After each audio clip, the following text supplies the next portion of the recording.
Good evening, ladies and gentlemen, and welcome to Worlds Apart. I'm your host, Brian Wade. Worlds Apart is a program that looks to investigate how racism, ethnocentrism, cultural, and social divide manifests themselves within our society. Worlds Apart will consider the historic, scientific, cultural, and social factors that perpetuate these issues. Additionally, Worlds Apart was created to serve as a constructive dialogue piece surrounding issues that have historically caused the issues of tension and polarization within our society. Welcome to this edition of Worlds Apart, where I'm favored to have as my guest Dr. Stephen Jones, who I've worked with extensively over the last several months, and specifically who was basically a co-partner in the first part of a nationwide college tour that Worlds Apart was involved with at Drexel University. So at this time, I'm privileged and honored to have as my guest Dr. Stephen Jones. Welcome to Worlds Apart, Dr. Jones. Well, thank you very much. I'm glad to be here. Yes, give us some background about yourself and what you do. Well, I actually decided to launch my own national effort to help young people understand what they need to do to be successful in the classroom. And one of the things that launched that effort is looking at some of the data on the performance of students. We look at many of the large cities in the city of Philadelphia, like the city of Philadelphia and others, 50% of students are dropping out of school. Not only that, over 53% of college students are dropping out of school. So there's a major crisis in this country that needs to be addressed, and I decided to launch this effort to make that happen. Okay, so when you give those statistical numbers dealing with the dropout rates, are you looking at that in terms of disproportionate impact on children of color or minority groups, specifically when you give those numbers? Because actually, aren't those numbers actually higher for minority groups, or what's your research found in that area? Well, the numbers are significantly high for the members of color.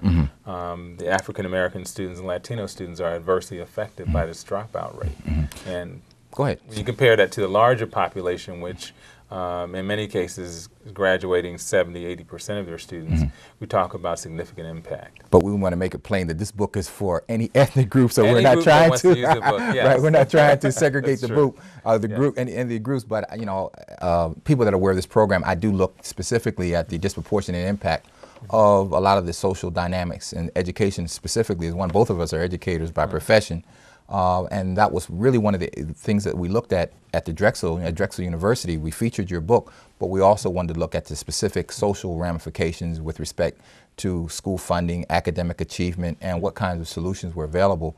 And again, I want to thank you publicly for your involvement in that endeavor. It was the first time that really Worlds Apart had gone beyond or taking on an endeavor that big. So, you know, we're on a roll now. We just got back from Morehouse College of Medicine now, and in a couple of weeks we'll be going to Stanford University. You know, we have everything locked in place there. So, again, thank you for, you know, your help in the initial launch. So, for instance, the book 7 Secrets, why did you create the book, and what specifically were you trying to achieve? I know it says 7 Secrets of How to Study, but go into some more detail about it if you would.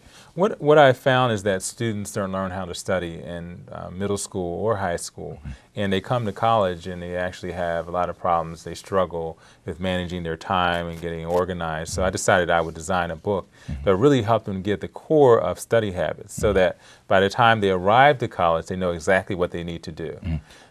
So are you seeing specifically in schools that they're still not properly preparing students or providing tools on strategically how do you go about systematically studying? Is that still an issue? I think it's still a major issue. Most teachers are concentrating on teaching their specific subject. It might be mathematics, it might be algebra, the content. Right. And then we have the issue of testing, where a lot of the instruction is focused on testing, but not the strategies that help you to actually learn the subject that you need to learn. So this is all about getting to the core of how you study for every subject. This is a book that cuts across every subject. It will help you to more effectively learn English, math, history, to develop a foundation, to really get organized, to have a plan of action, and a plan of action that you can use throughout the year. So it's been one thing as we look at the issue and the impact of public education or education in general to sort of be a little critical, but this is your contribution in trying to provide specific solutions, correct? Yes, I'm trying to work from the end that we need to actually have something in the hands of the students, in the hands of the parents. The parents need to have a resource that they can use in terms of organizing study time at home, or making sure that they connect with the schools to get their young people the resources that they need. And then they want to feel confident that when their sons or daughters go to college, they have the tools. I always equate it to this: you're building a house. And you had to take all the wood and the lumber and the screws and everything to the house, but you don't have the tools to put it all together. And that's what this book is all about, having the tools to put it all together. Now, you were designing the book in terms of your reading audience. Were there any specific strategies? I know sometimes as we're developing books, you want to make sure, or when you lecture or do it, you sort of want to speak to the middle. Was that a part of your consideration? Was it sort of modalistic in terms of things that they would see? Or give us some background about your approach to the book. Well, one of the things that I really considered is my own experience. Right. And I was the first person in my family to go to college. And I was the first person to understand what was necessary to be successful. And so I wanted to have something that would be a tool. Even for individuals who were they were the first person in their family to even consider going to college. I had a person call me the other day, and she had no one in her family who had gone, and she had no one to motivate her and help her understand how to manage her time and take a test. So she wanted to have someone there that would help her to deal with the anxiety of going through that. So she gave me a call, and we kind of worked through it. So this is not only a process where we're working through this book, but it's also part of a national effort where individuals can call me. And I do have individuals calling me across the country to get help. Well, I'd like to put out your number several times throughout the program. So if somebody wanted to contact you via phone, could you give that number now? Sure. And also, if somebody wanted to contact you via email, give those addresses right now, please. 1-800-533-6032. That's 1-800-533-6032. And also on email, which would be Stephen Jones with the second S, so the STEPHENJONESS@rcn.com. Okay. What we're going to do, we're getting ready to pause for break in about a minute or so. But let's talk about just the basic structure in terms of how the book is laid out based on the chapters. You have how many chapters in this book? There's 7 chapters. Okay. And basically the chapters are broken down in what areas?